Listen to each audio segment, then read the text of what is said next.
What about the station? That's shut down too. So there's no way in or out of the valley. They're obviously serious about this flu thing. Phil doesn't think it's flu at all. He said he's been practicing medicine for 30 years and he's seen plenty of flu, and he said this doesn't feel right at all. Well, there's nothing of any use on the radio. Sorry I'm late, everyone. Have you started? Yes, but to be honest, there's not really that much to discuss. This quarantine is in place, there's roadblocks and everything. No one really seems to know anything, but people are definitely missing. More of them too, not just a couple of old biddies. No one's seen the Sullivans since yesterday, and the house is just sitting there unlocked. I just got back from the farm. All of Frank's cows died in the night. He's devastated. Poor man, hasn't he had enough for 1 year? First Mary and now this. Well, if no one's coming in to sort this mess out, we're just going to have to do it ourselves. Barbara, get Phil to do a stock take on medication. Jeremy, put the word out for people to congregate at the village hall. It's best we get everyone in one place for the time being. Good. I'll organise supplies. We'll have a lot of hungry mouths to feed. There's plenty at the depot, but well, let's start with what's here in the village. I'll draw up a rota. Charlie, you help me with that? Anything for you, Meg? I'll head out into the valley and scoop up the isolated families and check in with Lizzie Graves at the camp. Now, has anyone seen or heard anything from Stephen Appleton or his wife?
You know, they see me as an outsider here as well.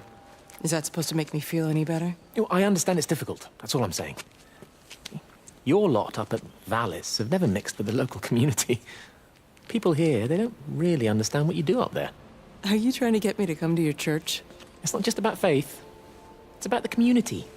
Be involved. Be seen as part of it. One of them. Good morning, Father. Lovely day. Oh, hello. Mrs. Appleton, isn't it? It's Dr. Collins. Lady scientist. Whatever next. Good morning, Barbara. Father Wheeler. You really think that's a community that will ever see me as one of them? I can live with them staring at me, if they just stay out of my way.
Dr. Wade, here you are.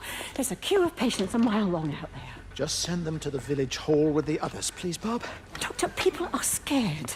Mrs. Gables just called me and said her husband's vanished. She was very frightened. She said there was blood coming up from his ears and his What nose. the hell do you want me to do? Until they lift the quarantine, we're not going anywhere.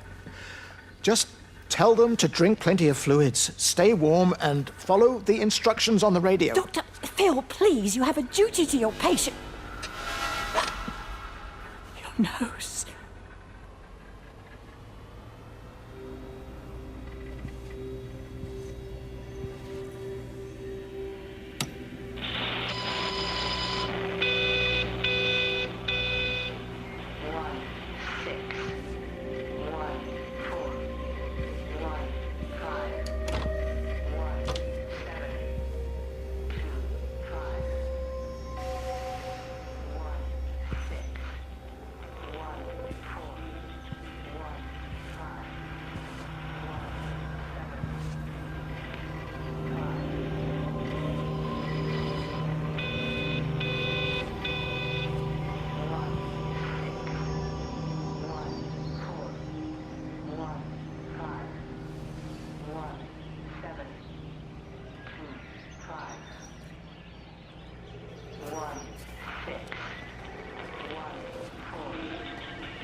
We have to make a decision, Lizzie. Especially now. I do love him, Father. I love them both. He's married. There are other people involved in this. Oh, I hardly think that anyone's in the position to claim the moral high ground, do you? Well, I take your point about Stephen and Robert, but I think Kate might see things differently. Do you? I mean, she's not screwing anyone else, pardon my French, but she spends all day and night locked up in that observatory. Stephen says they barely see each other. That's hardly a marriage, is it?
Going away, Amanda?